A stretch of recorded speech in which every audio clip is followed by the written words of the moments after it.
بسم اللہ الرحمن الرحیم الصلاۃ والسلام علیک یا رسول اللہ۔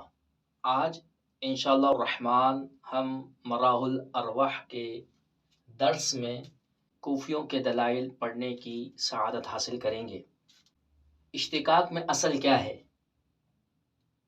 فعل یا مصدر؟ اس سے پہلے والے درس میں بصریوں کے دلائل بیان کیے گئے تھے۔ اس بات پر ان کا یہ موقف تھا کہ اشتقاق میں اصل مصدر ہے، اور بصریوں نے اس پر 3 دلائل دیے تھے جو کہ ماقبل درس میں بیان کیے جا چکے ہیں۔ کوفیوں کے نزدیک اشتقاق میں اصل فعل ہے، اور کوفیوں نے بصریوں کی طرح اس پر 3 دلائل دیے ہیں۔ اشتقاق میں فعل کے اصل ہونے پر کوفیوں نے 3 دلائل دیے ہیں، جس طرح سے 3 دلائل بصریوں نے مصدر کے اصل ہونے پر دیے تھے۔ مصنف رحمۃ اللہ تعالی علیہ فرماتے ہیں والمراد من الاشتقاق المذکور اشتقاق صغیر، وہ اشتقاق جو ذکر کیا گیا ہے، یعنی جس کے بارے میں کوفیوں کا اور بصریوں کا اختلاف ہے، وہ کون سا اشتقاق ہے؟ کیونکہ اس سے پہلے ہم اشتقاق کی 3 قسمیں پڑھ چکے۔ ایک اشتقاق صغیر تھا، دوسرا اشتقاق کبیر، اور تیسرا اشتقاق اکبر۔ تو اب یہاں پر جس اشتقاق کے متعلق بصریوں کا اور کوفیوں کا اختلاف ہے، وہ کون سا اشتقاق ہے؟ بصری کہتے ہیں کہ اشتقاق میں اصل مصدر ہے، جبکہ کوفی کہتے ہیں کہ اشتقاق میں اصل فعل ہے۔ تو وہ کون سا اشتقاق ہے جس میں بصریوں کا اور کوفیوں کا آپس میں اختلاف ہوا ہے؟ مصنف اسی کی تعیین فرما رہے ہیں اور فرماتے ہیں وہ اشتقاق جو ذکر کیا گیا ہے اس سے مراد اشتقاق صغیر، اشتقاق صغیر ہے۔ اشتقاق صغیر میں بصریوں اور کوفیوں کا اختلاف ہے۔ کوفیوں کے دلائل کا آغاز مصنف رحمۃ اللہ تعالی علیہ کرتے ہیں، اور آپ فرماتے ہیں وقال الکوفیون ینبغی ان یکون الفعل اصلا، اور کوفیوں نے کہا کہ مناسب ہے کہ ان یکون الفعل اصلا، کہ فعل اصل ہو، یعنی اشتقاق میں فعل اصل ہو۔ فعل ہی سے ساری چیزیں نکلی ہے، مصدر بھی فعل ہی سے نکلا ہے۔ اشتقاق میں فعل کا اصل ہونا یہ صحیح ہے۔ یہ کوفیوں کا موقف ہے۔ اپنے موقف پر انہوں نے پہلی دلیل یہ دی ہے یہاں سے لِأَنَّ إِعْلَالَهُ، اس لیے کہ فعل کی تعلیل کا کرنا یا فعل کی تعلیل کا ہونا مدار، یہ مدار ہے، سبب ہے، لِإِعْلَالِ الْمَصْدَرِ، مصدر کی تعلیل کے لیے، وجوداً وجودی طور پر، وعدماً اور عدمی طور پر۔ یعنی کیا معنی؟ مقصد یہ ہے، کوفی یہ بتانا چاہتے ہیں کہ فعل تعلیل کے اندر اصل ہے، وجودی طور پر بھی اور عدمی طور پر بھی۔ وجودی کا معنی یہ کہ اگر فعل میں تعلیل ہوگی تو مصدر میں تعلیل ہوگی، اگرچہ مصدر میں تعلیل کا سبب نہ پایا جائے، تعلیل کا کوئی قاعدہ نہ پایا جائے۔ اسی طرح اگر فعل میں تعلیل نہیں ہوگی تو مصدر میں بھی تعلیل نہیں ہوگی، یعنی مصدر کی تعلیل کا دار و مدار یہ فعل کی تعلیل پر ہے۔ اگر فعل میں تعلیل ہوگی تو مصدر میں بھی تعلیل ہوگی، اگرچہ مصدر میں تعلیل کا کوئی قاعدہ، کوئی سبب نہ پایا جائے، اور اگر فعل میں تعلیل نہیں ہوگی تو مصدر میں بھی تعلیل نہیں ہوگی۔ وجوداً کا معنی اور عدمن کے معنی کی مزید وضاحت کر رہے ہیں مصنف رحمۃ اللہ تعالی علیہ۔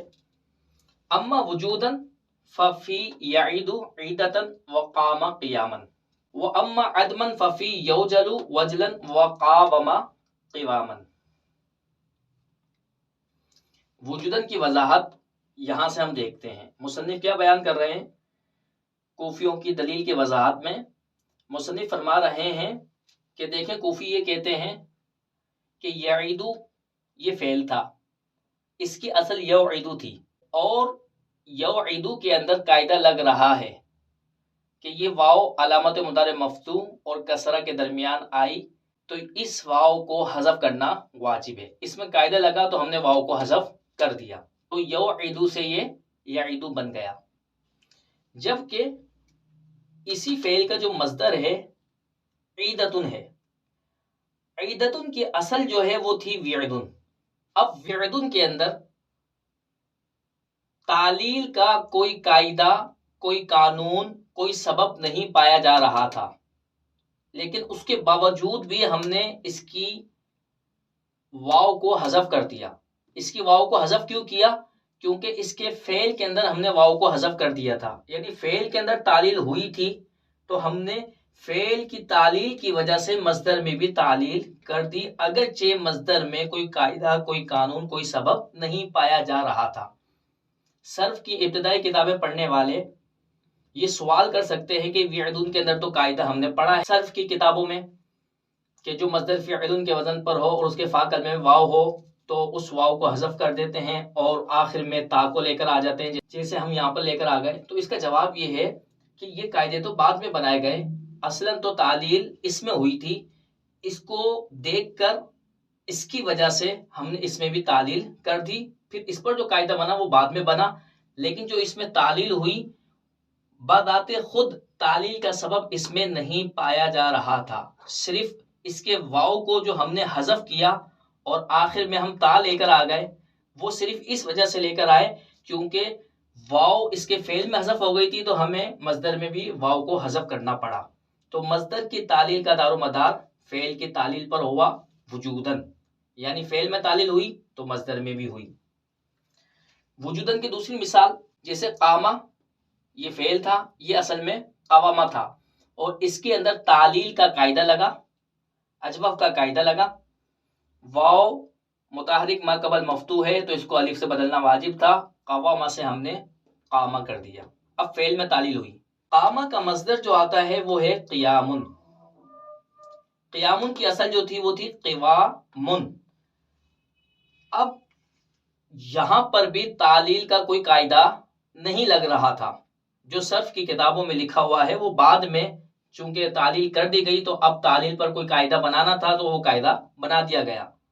ورنہ اس میں جو تعلیل ہوئی وہ صرف اس وجہ سے ہوئی کیونکہ فعل میں واو کو ہم نے حذف کر دیا تھا تو ہمیں مصدر سے بھی واو کو حذف کرنا پڑا. قیامن اصل میں قوامن تھا. اب یہاں پر جو یہ واو ہے، واو کا ما قبل مکسور تھا تو اس واو کو ہم نے یا سے بدل دیا. جب ہم نے اس کو یا سے بدلا تو یہ بن گیا قیامن، یعنی یہاں پر بھی ہم نے واو کو حذف کر دیا کیونکہ ہم نے فعل میں حذف کر دیا تھا. یہ وجودن کی مثال تھی، یعنی فعل میں تعلیل ہوئی تو مصدر میں بھی تعلیل ہوئی. مصدر کی تعلیل کا دار و مدار فعل کی تعلیل پر ہے. اگر فعل میں تعلیل ہوگی تو مصدر میں ہوگی. اور عدمن کا معنی یہ ہے کہ اگر فعل میں تعلیل نہیں ہوگی تو مصدر میں بھی نہیں ہوگی. اس کی دو مثالیں مصنف نے بیان فرمائی. یوجلو یہ فعل ہے، اس میں تعلیل نہیں ہوئی کیونکہ اس میں تعلیل کا کوئی قاعدہ نہیں پایا گیا. جب اس میں تعلیل نہیں ہوئی تو اس کے مصدر وجلن کے اندر بھی کوئی تعلیل نہیں ہوئی. اس کے واو کو ہم نے اس طرح تبدیل نہیں کرا جس طرح سے وعدن کے اندر ہم نے واو کو حذف کر دیا تھا اور آخر میں تا لگا دی تھی. ہم نے یہاں پر ایسا نہیں کیا. کیوں نہیں کیا؟ کیونکہ فعل میں ہم نے واو کو حذف نہیں کیا. فعل میں کیوں نہیں کیا؟ کیونکہ فعل میں قاعدہ نہیں پایا گیا. جب فعل میں قاعدہ نہیں پایا گیا تو مصدر میں بھی ہم نے تعلیل نہیں کی. عدمن کی دوسری مثال قاومہ، یہ فعل ہے، اس میں بھی واو کو حذف نہیں کیا گیا کیونکہ یہاں پر تعلیل کا کوئی قاعدہ نہیں لگ رہا، اس میں تعلیل نہیں ہوئی. اس کا جو مصدر آتا ہے وہ بھی قوامن آتا ہے، یعنی جس طرح یہاں پر قیامن کے اندر ہم نے واو کو حذف کر دیا تھا، واو کو یا سے بدل دیا تھا، قوامن اس کا مصدر تھا، بالکل ایز اٹ از یہی مصدر قاومہ فعل کا بھی آتا ہے. مصدر ایک ہی طرح ہے لیکن ہم نے یہاں پر اس واو کو یا سے نہیں بدلا. اس واو کو یا سے ہم نے کیوں نہیں بدلا؟ کیونکہ فعل میں تعلیل نہیں ہوئی تھی. فعل میں ہم نے واو کو تبدیل نہیں کیا تھا، واو کو حذف نہیں کیا تھا. جب فعل میں تعلیل نہیں ہوئی تو مصدر میں بھی تعلیل نہیں ہوئی.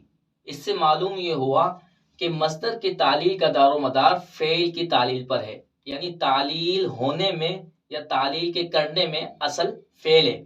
اگر فعل میں تعلیل کی جائے گی تو مصدر میں بھی کی جائے گی، اگر فعل میں تعلیل نہیں کی جائے گی تو مصدر میں بھی نہیں کی جائے گی۔ تو مصنف کوفیوں کی دلیل کا خلاصہ بیان کر رہے ہیں، فرماتے ہیں وہ مداریتہ، یعنی فعل کی تعلیل کا دار و مدار ہونا، فعل کی تعلیل کا سبب ہونا، تدل علی اصالتہ، وہ فعل کے اصل ہونے پر دلالت کرتا ہے، یعنی جب علال میں تعلیل میں فعل اصل ہوا تو وہ اشتقاق میں بھی اصل ہوگا۔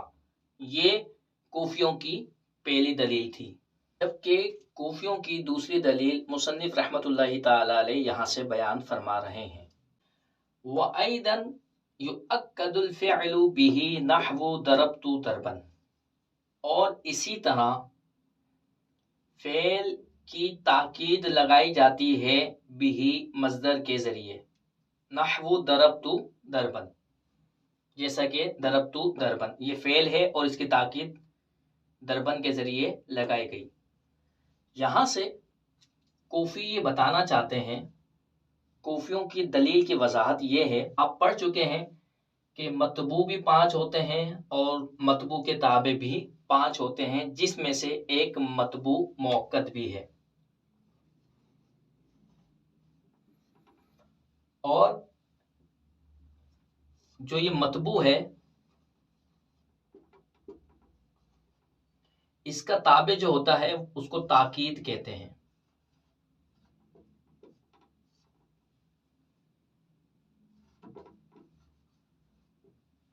اور آپ یہ بھی پڑھ چکے ہیں کہ جو مطبوع کا اعراب ہوتا ہے وہی تابع کا اعراب ہوتا ہے، مثلا جاء زید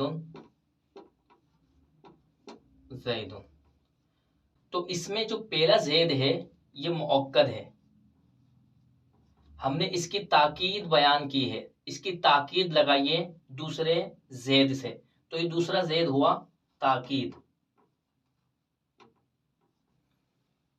اور چونکہ یہ مؤکد جو ہوتا ہے مطبوع ہوتا ہے اور مطبوع اصل ہوتا ہے، اعراب میں مطبوع اصل ہوتا ہے، اس کے اوپر جو رفع آیا ہے وہ اس وجہ سے آیا ہے کہ یہ جا کا فعل بن رہا ہے، جبکہ اس کے اوپر جو رفع آیا ہے وہ اس وجہ سے نہیں آیا کہ یہ جا کا فعل بن رہا ہے، بلکہ اس کے رفع آنے کی وجہ یہ زید ہے، کیونکہ زید مطبوع ہے اور مطبوع کا جو اعراب ہوتا ہے وہی اعراب تابع کا بھی ہوتا ہے، تو اس زید کے اوپر جو اعراب آیا اس کے آنے کی وجہ یہ والا زید ہے، یہ اصل ہے، اس پر اگر نصب ہوگا تو اس پر بھی نصب ہوگا، اس پر اگر کسرہ ہوگا تو اس پر بھی کسرہ ہوگا، تو مؤکد اصل ہوتا ہے اعراب میں، یعنی جو اس پر اعراب آئے گا وہی اعراب اس کی تاکید پر بھی آئے گا۔ اب آپ یہاں پر فقط اتنا یاد رکھیں کہ مطبوع اصل ہوتا ہے اعراب میں۔ اب کوفی اسی سے استدلال کرتے ہیں کہ جب مطبوع اصل ہوتا ہے اعراب میں تو وہ اشتقاق میں بھی اصل ہوگا، اور فعل مؤکد ہوتا ہے، جب فعل مؤکد ہوتا ہے تو وہ مطبوع ہوا، اور مطبوع چونکہ اصل ہوتا ہے اعراب میں لہذا مطبوع یعنی فعل وہ اشتقاق میں بھی اصل ہوگا۔ اس کی مثال کوفیوں نے یہاں سے دی، یہ فعل ہے، یہ ہے مؤکد، اور یہ ہے اس کی تاکید، اور مؤکد چونکہ اصل ہوتا ہے اعراب میں، اب یہ تو چونکہ فعل ماضی اور فعل ماضی مبنی ہوتا ہے اور اس کے ساتھ جو ضمیر ہے ضمیر بھی مبنی ہے، تو اس کے اوپر اعراب ظاہر نہیں ہوں گے۔ اس سے پہلے والی مثال کے اندر میں نے اعراب سے مثال دے دی کہ جو اعراب مؤکد پر آئے گا وہی اعراب تاکید پر بھی آتا ہے، مؤکد اعراب میں اصل ہوتا ہے، تو کوفی اسی سے استدلال کرتے ہیں کہ فعل مؤکد ہوتا ہے اور مصدر تاکید بنتا ہے، جب فعل مؤکد ہوا اور مؤکد ہوتا ہے مطبوع، اور مطبوع اصل ہوتا ہے، تو لہذا جب یہ اصل ہوا اعراب میں تو یہ اشتقاق میں بھی اصل ہوگا، یعنی ضربن اسی ضربتو سے نکلے گا۔ یہ کوفیوں کی دوسری دلیل ہے۔ یہاں پر کوئی اعتراض کر سکتا ہے کہ دربن دربتو کی تاکید کس طرح بن گیا؟ چونکہ تاکید کی تو دو قسمیں ہیں، ایک تاکید لفظی اور ایک تاکید معنوی۔ تاکید لفظی کے اندر تو یہ ہوتا ہے کہ اسی لفظ کو ہم دوبارہ ذکر کر دیتے ہیں، مثلا جاء زید، زید، زید ہی آیا۔ اب یہاں پر یہ تاکید لفظی ہے، جبکہ تاکید معنوی جو ہوتی ہے وہ مخصوص الفاظ کے ذریعے لائی جاتی ہے، مثلا لفظ عین کے ذریعے، اس کی مخصوص کلمات ہوتے ہیں، لفظ عین، نفس، کلا، کلتا وغیرہ، اجمع، اقطع، افصح وغیرہ۔ اب کوئی اعتراض کرنے والا یہ اعتراض کر سکتا تھا کہ کوفی یہ کہتے ہیں کہ دربن تاکید ہے دربتو کی، تو یہ کس طرح سے تاکید بن گئی؟ دربن نہ تو تاکید لفظی ہے، کیونکہ تاکید لفظی میں تو یہ ہوتا ہے کہ اسی طرح کا لفظ دوبارہ لایا جاتا ہے جیسے یہاں پر دوبارہ لایا گیا، یہاں پر تو ایسا کوئی لفظ نہیں لایا گیا، لہذا دربن تاکید نہیں بنے گی، کوئی اعتراض کر سکتا ہے۔ اسی طریقے سے دربن تاکید معنوی بھی نہیں بن سکتی دربتو کے لیے، کیونکہ یہ لفظ دربن ان مخصوص الفاظ میں سے نہیں کہ جن کے ذریعے تاکید لگائی جاتی ہے۔ اسی طرح دربن تاکید معنوی کے مخصوص الفاظ میں بھی نہیں جن کے ذریعے تاکید لگائی جاتی ہے۔ تو مصنف کوفیوں کی طرف سے جواب یہ دے رہے ہیں کہ دربتو دربن اصل میں دربتو دربتو کی طرح ہی ہے، جس طریقے سے دوسرا دربتو اس دربتو کی تاکید لفظی ہے، اسی طریقے سے یہ دربن بھی اس دربتو کے لیے تاکید لفظی ہے۔ اور وہ کیوں ہے؟ کیونکہ آپ نے پڑھ لیا ہے کہ دربتو مفعول مطلق تاکیدی ہے، اس نے فعل کی تاکید بیان کر دی، تو آپ دربتو دربن کہیں یا دربتو دربتو کہیں، دونوں بات ایک ہی ہے، لہذا یہ اعتراض نہیں ہو سکتا کہ دربن یہاں پر تاکید نہیں بن سکتا۔ اسی کو مصنف نے بیان کیا وہ ہوا، یہ ہوا کی ضمیر اس ترکیب کی طرف لوٹ رہی ہے، وہ ہوا، اور وہ ترکیب یعنی یہ والی ترکیب بھی منزلتی دربتو دربتو دربتو دربتو کی طرح ہے۔ اب یہاں پر خلاصہ نتیجہ بیان کر رہے ہیں کہ جب فعل موقد ہوا اور مصدر تاکید ہوئی، یہاں سے مصنف رحمت اللہ تعالی علیہ کوفیوں کی اس دلیل کا نتیجہ بیان کر رہے ہیں۔ کوفیوں نے کہا تھا کہ فعل موقد بنتا ہے اور مصدر کے ذریعے اس کی تاکید لگائی جاتی ہے، تو اس کا نتیجہ کیا نکلا؟ نتیجہ یہ نکلا کہ والمؤکد اصل من المؤکد، موقد اصل ہوتا ہے کس چیز میں؟ اعراب میں۔ موقد اعراب میں اصل ہوتا ہے من المؤکد، مؤکد یعنی تاکید کے مقابلے میں، جو اعراب موقد پر آئے گا وہی اعراب تاکید پر آئے گا، ایسا نہیں کہ جو اعراب تاکید پر آئے گا وہ موقد پر آئے گا۔ تو موقد اصل ہے اعراب میں تاکید سے، تو جب موقد اعراب میں اصل ہوا تو وہ اشتقاق میں بھی اصل ہوگا۔ یہ کوفیوں کی دلیل ہے جو کہ نہایت ہی کمزور ہے۔ ان دلائل کے جوابات مصنف آگے بیان کریں گے۔ یہاں سے مصنف رحمت اللہ تعالی علیہ کوفیوں کی تیسری دلیل بیان کر رہے ہیں اس بات پر کہ اشتقاق میں اصل فعل ہے۔ آپ نے اگر اس سے پہلے والا درس سنا ہوگا تو اس کے اندر بصریوں نے مصدر کے اصل ہونے پر لفظ مصدر ہی سے استدلال کیا تھا۔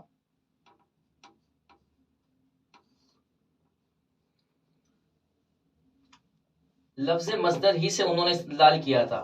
بصریوں نے کہا تھا کہ یہ مصدر ظرف کا صیغہ ہے، یعنی نکلنے کی جگہ، اور اس کو مصدر اس لیے کہتے ہیں کیونکہ فعل، اسما وغیرہ اس سے نکلتے ہیں۔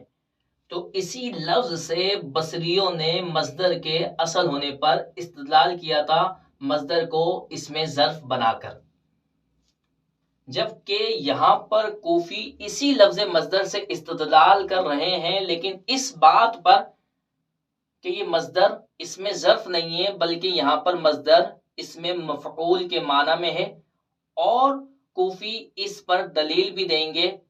اہل عرب